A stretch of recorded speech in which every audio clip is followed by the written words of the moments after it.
Welcome back, everyone, to another episode of the Health Made Simple Show. I'm your host, Dr. Bart, and today I'm going to cover a topic which I think is probably as important as any topic I cover because of how many people are affected by these symptoms, specifically acid reflux, indigestion, heartburn, and we all call them a little bit different. But the challenge here is this: 50% of the adults in the United States are either using an antacid or some type of proton pump inhibitor, and I'll talk about both of those, the differences in just a moment, but are using them either regularly or on and off, on and off. And I'll tell you what, if I get right to it and call it as I really see it, is unfortunately, this is making weak human beings, and this is setting us up for failure. And the good news is there are options here, and that's why I'm here today. So we're going to talk a little bit about what are the symptoms, why are people doing them, what are the common recommendations that if we go into the medical world, what are people doing? What kind of drugs and medications are being used? What are the side effects of these? But also, most importantly, what are the solutions? What do we need to know about our bodies if we're having these symptoms of acid reflux, of indigestion, of heartburn? What is really taking place? Is this just an overload of acid? And the answer real quickly is a simple flat out, absolutely not. Acid is not our enemy. In fact, we need it, folks. We need it real important. So keep doing your thing. Keep sharing out. Keep spreading love, whether it's you or anyone that you know has any of those symptoms. Or they're on these medications, don't even know why, especially when I tell you how long you're supposed to be on these medications. All right, with that being said, let's just dive right in here today. I appreciate that you're here. Keep doing your thing. Keep sharing it out. Keep spreading love. Let's dive in. Let's talk about, first of all, why would someone use an antacid? And maybe old school things like Rolaids and Tums and stuff like that. But there's antacids and there's also proton pump inhibitors. We'll kind of tie these two conversations together. One, people use them because you get things like acid reflux. You might get this like hardcore burning, and it might be belly buckling down on the ground. Holy moly, something must be wrong with me type of discomfort. And you get this deep pain, you go to the doctor and be like, well, you're having acid reflux, or it's heartburn, or it's indigestion. Everyone kind of articulates and describes them a little bit differently, but essentially they're all the same thing. They are the lower esophageal sphincter opening up, which is basically the bottom of your esophagus or top of your stomach. The little valve opens up, and some of the acids in your stomach starts to leak up. And typically, what'll then say, oh, we have too much acid. What do we need to do? We need to lower this acid because the acid is the bad guy. Acid is the reason you feel bad. It's not the root cause, but it is, yes, no doubt. There's acid going on in there and it's going into places it shouldn't be. So yes, we got to tackle it. Now the challenge is the typical protocol for this would be to take something like an antacid, like a Tums or Rolaids, and neutralize. So that's what the antacids do. They neutralize the acid. So they change the pH. One of the predominant tools that they use is something called calcium carbonate. And if you look in the back of you'll see things like magnesium carbonate or magnesium dioxide, these other things. And it seems like, oh, this would be pretty, innocent. They sound like vitamins and minerals. The challenge is it's neutralizing your acid. And I'm going to get into a moment why this is a big problem. Now, the proton pump inhibitors do it a little bit different. They're not just neutralizing, they're actually inhibiting. They're inhibiting the ability to produce acid. And I think we all should scratch our heads and say, why would the human body even have acid? So let's talk about that for just a second here, because once you recognize why we have acid, probably going to be less likely to say, I got to get rid of this acid. So our body uses acids for a couple key reasons. One, let's just talk about the immune system for a moment. Your acid in your stomach is one of your first lines of defense against bacteria, against viruses, against parasites. So we're going to take these things in nonstop. You're going to have foods that have parasites in it, inevitably. You're going to have foods that have different types of bacteria or waters that do. You're going to be exposed to different viruses. And the beauty is the body has this innate immune system. And part of it comes down, it gets into your stomach, and the acid in your stomach literally kills it off. And that's what we call the pH of your stomach. So we want a very, very low pH in your stomach, ideally 0.5 to 2.0, 2.5. Is it testable? Yes. Do I test it on anybody? Absolutely not. We wouldn't even recommend it. So anyways, so that should be our normal pH. The second part of it is that pH, that acid, allows us to digest our foods. And this is where it gets really interesting. So in order to be able to even digest things like protein, This is why I think that antacids in things like proton pump inhibitors, Prilosec, what are some of the others? Nexium, Prevacid, Protonics, all these different. Again, and just so everyone knows, I'm never telling you to, I'm not acting as your doctor. I'm not telling you to come off a drug or medication or anything like that. No, just pay attention. Let's see how we can get the human body a little bit stronger so you can function as a better human being. All right. So with that said, what do these different things do? The PPIs inhibit the actual production of acid. So real quickly, within a 3 to 4 hour period of taking things like Prilosec, what your body will do is, if your normal acid level, good, healthy, strong, immune, operations, helping you break down things like proteins, which you need a low pH for. Hear me out when I say this. You need a pH probably let's call it right around 2.0 in order to be able to break down proteins. Use things like hydrochloric acid and another enzyme called pepsin. These are the primary things that you use in order to break down your proteins. But when you take a PPI, like if you're taking Prilosec, if you're taking Nexium, they inhibit this HCl production. They inhibit your acid production. Yeah, your symptoms might go away, true. But now, all of a sudden, you can't break down your protein. So immediately, 3 to 4 hours after taking something like that, your pH raises from about 2.0 to over 6. And at a pH of 6, folks, you can't digest your proteins. You cannot break down proteins. You will not get your fatty acids. So the two things that you need to become a strong human being are what's called essential amino acids, those are proteins, and essential fatty acids. You no longer can break them down when you're on these foods. So now you create massive deficiencies in the human body. So what do you do though? What does it mean to you as just day to day? You're on these PPIs. You tend to lean now to foods that are easy to break down. Those are carbohydrates. Those are simple processed, often very processed foods. So now, even though you intuitively know, man, I should probably be eating these other things, but then you start to say things like, you know what? Red meat doesn't make me feel good. That, quite frankly, in clinic is an immediate red flag. We go, well, wait a minute.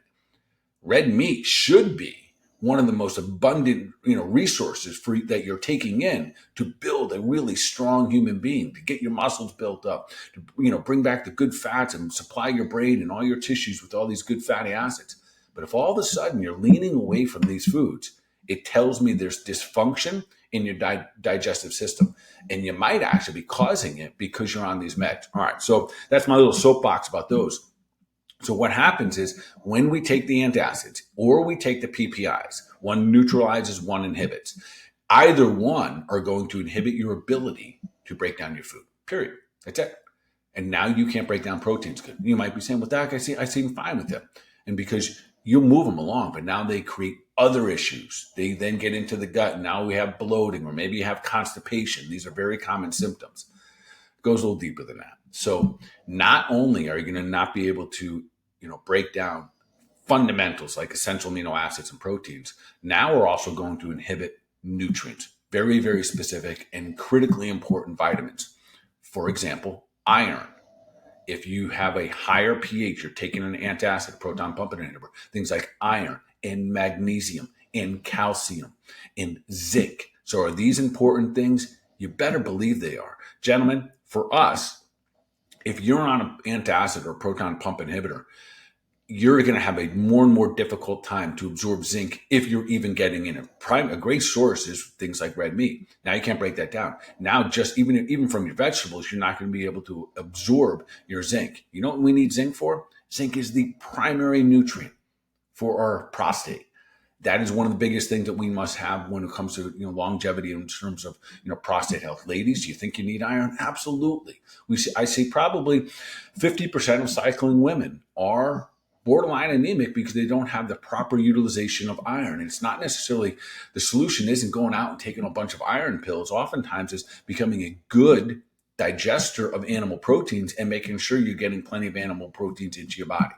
All right, so that's kind of layout here. The other part is this, and if you're on them, inevitably you're scratching your head, go, but wait a minute, doc, they kind of work for me, and I understand that. Suppression of symptoms is what the manufacturers of drugs and medications, that's why they produce them, so they can suppress your symptoms. Do they make you a healthier human being? No.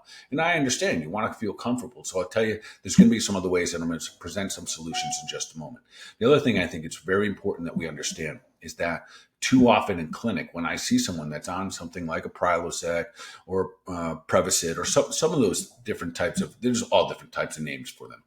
If you're on either of them, they have different names too. So if I haven't hit your name, don't think that it escapes everything I'm talking about here. So when I see that, I'll often ask, how long have you been on this? And here's what's disturbing. Many times people will say, oh, I've been on that for 10 years. I've been on that for 5 years. I've been on that for a year straight. I've been on that for 10, 12, 15, 20 years. Folks, these medications, when you go and you look at the duration that they're supposed to be on, the dosing and the duration, most of them say right on the packaging, 10 to 14 days only.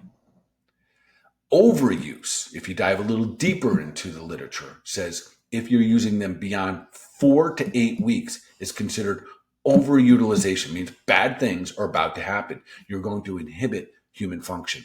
They don't use those words, but that's exactly what's taking place. So again, I'm not telling you to get off your medications. That's a conversation that you and your doctor have to have.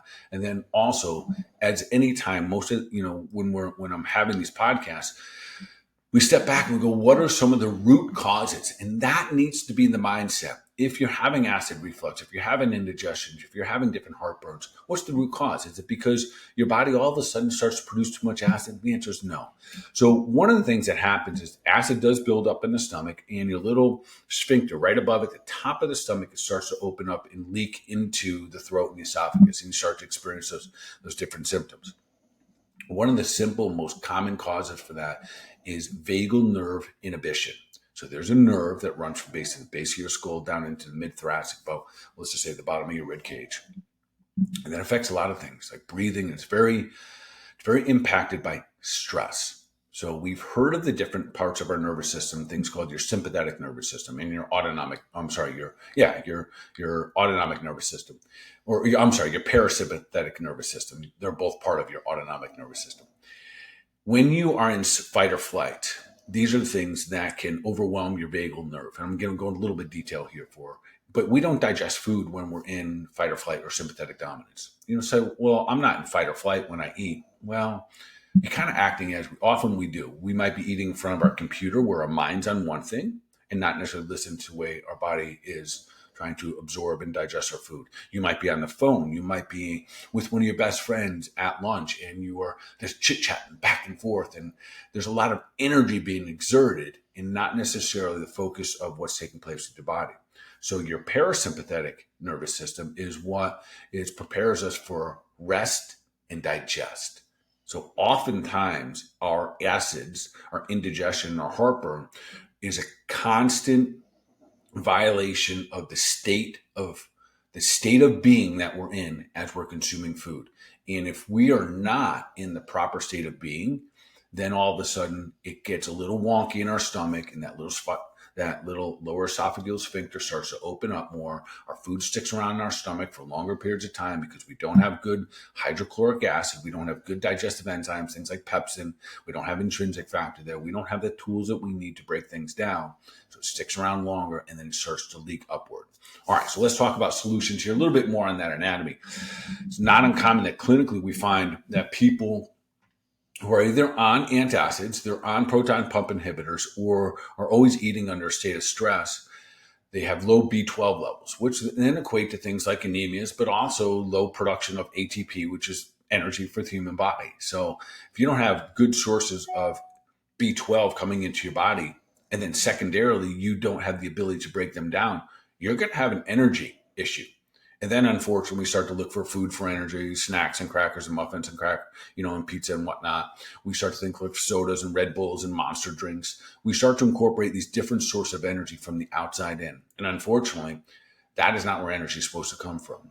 Energy is supposed to come from a little thing called mitochondria, which is the powerhouse of the cell, has a little matrix inside called the Krebs cycle, which produces something called ATP.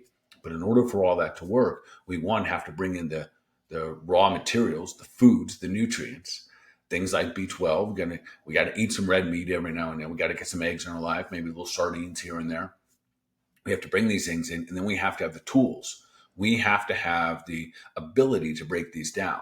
If your pH, listen to this one closely, and this might be a little bit too technical, but nonetheless, it's important to understand. If your pH is higher, you're taking a proton pump inhibitor, you are taking an antacid, and we start to raise the pH, and it gets into that 5-6 category. You don't release something called the intrinsic factor. Most people who are deficient in B12 or don't utilize their B12 properly don't have something called intrinsic factor. And if you don't have intrinsic factor, folks, you will not be absorbing your B12. So that's just a little side note there. So if you're always wondering why and how everyone seems to need, to need B12, it's because we have an imbalance in the stomach pH. Literally, your stomach should be like a vat of acid. And if you drop something into it, it should dissolve. That's what we want to happen. So we should have very, very strong acid in our stomach. Contrary to what so many people think, we need to create an alkalinity in our stomach. And that is far from the truth. We need a high acidity in the stomach so we can break things down and then move things into our intestines. All right. So let's talk for just a little bit here. So what are some of the strategies that we need to employ so we can have good, healthy stomach? Kind of simple here.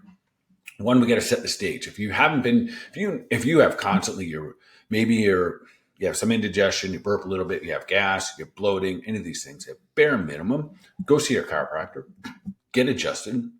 Often just resetting your vagus nerve amazingly corrects so many of these things. I know it sounds crazy, but if you are stuck in sympathetic dominance and your vagus nerve is being inhibited or overstimulated, unfortunately, you're going to have a very difficult time doing the fundamentals, like unwinding enough to be able to digest food properly. So that's number one.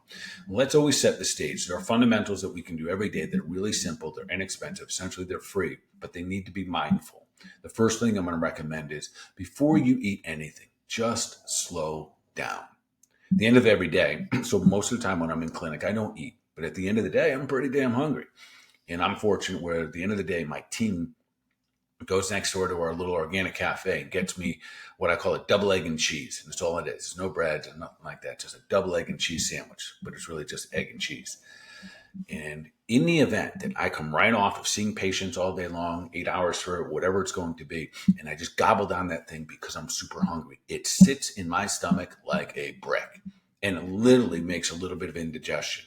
And does that make the egg and cheese bad? Should I say, oh, I shouldn't eat those anymore? No, not at all. What it means is that I didn't set the stage for my body to eat that. So here's how we set the stage. You literally take a couple deep breaths in through the nose, expanding out the belly, and then slowly exhaling. That's how we can immediately shift our body from this sympathetic dominance into parasympathetic dominance, or at least parasympathetic activity, where we are ready for rest and digest. Folks, this is one of the simple, most powerful things you can do to reset your body so you can become a better digester. Part of the solution, inevitably, especially if you're 35, 40 years old plus, is to increase. This is where it gets a little weird. You're on an antacid, and here I am. Absolutely, this is going to sound weird, going to encourage you over time that you increase your acidity in your stomach. How are you going to do that? Through supplementation. So digestive enzymes, and yes, bitters are good, but a little bit different category. Very specifically, and I'll give you the name of one I use in just a moment. Hydrochloric acid, HCl, and pepsin are probably the two most important digestive enzymes to bring back into your body so you can break down things like protein, so you can balance out and kill off things like parasites and bacteria and different viruses that enter your body. Hydrochloric acid is part of not only your digestive system, but it is also helping you protect your body. So when this is beyond digestion and all the other things, if you raise your pH by lowering your hydrochloric acid in your stomach, you're lowering your defense mechanism. So keep that in the back of your mind. So hydrochloric acid and pepsin, there's a very specific supplement. I will tell you, I think that if everyone took this particular supplement, very gentle, very easy, take 2 or 3 of them before you eat a meal, especially if it's a high protein meal, you will become better digesters. You will get more nutrients out of your food. Most likely, you'll end up in a situation where you need less food because you're absorbing and assimilating your food better. And the name of that supplement I use in clinics called Zypan, Zypan. I'll make sure there's a link to it below. It is hydrochloric acid and pepsin, and this has been a game changer for so many things. In fact, when I create a protocol, sometimes we're creating protocols to help people level up their health, but there's so many things going on that the supplement protocol can get crazy. And you might be one of those people who say, well, I need 5 of these and 10 of these. And next thing you know, that this monster. And sometimes there's limitations too on your ability to even afford them all. If I have to just start with one, even though so many others might be important, I start with your ability to break your food down and protect yourself, protect your immune system, or protect the rest of your body, I should say. And I start with a digestive enzyme, because if we do that, then you got a shot at getting the nutrients in and letting food be your medicine. All right. Well, hopefully I know I kind of jammed a lot in here, but hopefully this sits in place, especially if you or anyone you know have dealt with indigestion, acid reflux, heartburn, or any of the symptoms that go along with that. The mindset of trying to lower that acid, unfortunately, often will drive you into a situation where you don't want to be. So sometimes it's a very, very simple fix. Again, I'm not telling you to come on or off your medications. That's a conversation you need to have with your prescribing doctor. And I will tell you to level up your body, getting your pH properly balanced in your gut. Oftentimes it's as simple as taking a dietary supplement, a digestive enzyme, something that has hydrochloric acid in, and something called pepsin. One I use is called Zypan. Go ahead and give it a whirl. Keep doing your thing. Keep sharing it out. Keep spreading love. And of course, continue to show up here, listening to the podcast, and always leveling yourself up. Continue to improve your mind, your body, overall wellness. Y'all be awesome.